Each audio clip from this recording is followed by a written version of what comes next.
I always tell people success without fulfillment is the ultimate failure. The ultimate failure. Because if you go at something and you fail and you're an achiever, you don't fail. You go, I learned something, I'll just try something else. Right. I'm going to still get there. But when you succeed and you're not happy, you're technically screwed. A perfect example of this, I mentioned in the seminar you were there because it hit me. We lost what I consider a national treasure, Robin Williams. And I asked people, how many of you love Robin Williams? Everybody raised their hand all around the world, right? He made people laugh. People were touched by him. So how good was he at the science of achievement? I mean, he wanted to be a great comedian, make the whole world laugh. He did. He wanted to have his own TV show. He did. He wanted the #1 show. He did it. He wanted to make movies. He did. He wanted to have an Academy Award for not being funny, dramatic, and he did it, right? He did it, yeah. He said he wanted a beautiful family. He achieved everything, and he hung himself. That's crazy. And I know recently someone's saying, well, you know, he had dementia, he had drug abuse, he had alcohol abuse most of his life because he made everybody happy but whom? Himself. That's the ultimate failure. So if I had no other message to offer your viewers, and you let me give it to them right now, Please. I'll tell you what I believe. I believe our lives are controlled by one force, decisions. I certainly believe in force greater than myself, call it God if you will, grace, whatever you want to call it, the universe. But I also believe it gives us choices. And the decisions we make control us much more than the conditions we meet. It's not the conditions, it's your decisions.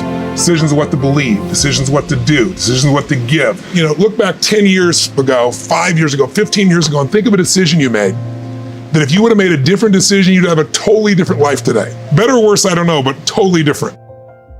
The most important decision you can make above any on the face of the earth is deciding that no matter what happens in your life, no matter what happens, you're going to live in a beautiful state. The decision to say, I am not going to suffer, that if suffering arises, pain's one thing, suffering's another. Suffering could be worry, it could be anger, it could be frustration. It's anything that takes you out of a beautiful state. And here's what people don't get. You can end suffering by stop focusing on yourself and focus on something you want to serve greater than yourself. Your children, your wife, your mission, your life. You can get out of it in an instant because the nature of the human mind is to constantly compare things.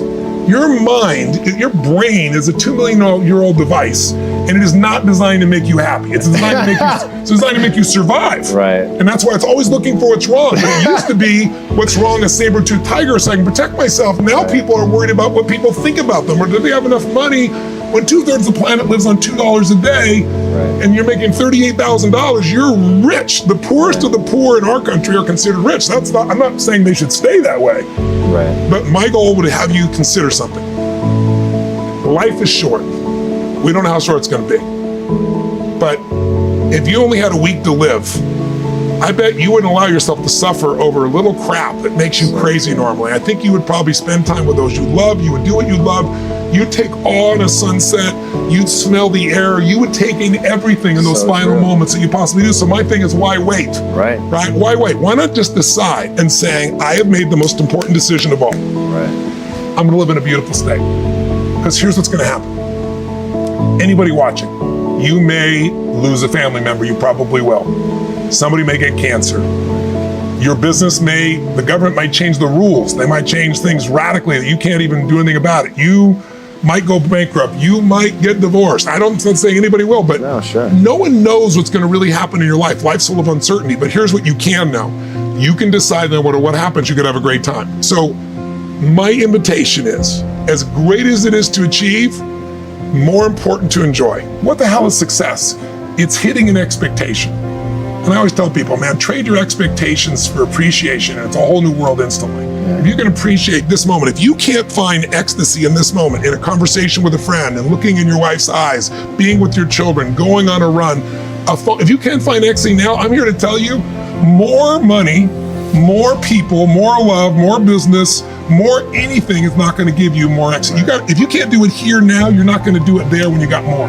So why not do it now and have a rich life right now? I tell people, money, that's one thing. Like having financial abundance, there's skills, that's a science. But wealth, it's a decision. It's like you can be wealthy right now. I live in Fiji a good portion of the time. There are these villagers there. They're the richest people I know. They're happy, they laugh, they love, they don't give a damn about the economics. Other people say they're poor. When I first went there, I was trying to do things for them. They're like, what are you talking about? I'm so happy. Wealthy people come over from the United States and they go travel around and try to figure out what to do. And they're going to spend 9 years to do this and this and this so they can finally sit down and be happy. And the Fijian guy goes, why don't you sit on the beach right now, dude, and experience it? Why spend the 9 years? Why not have it now? That's my invitation.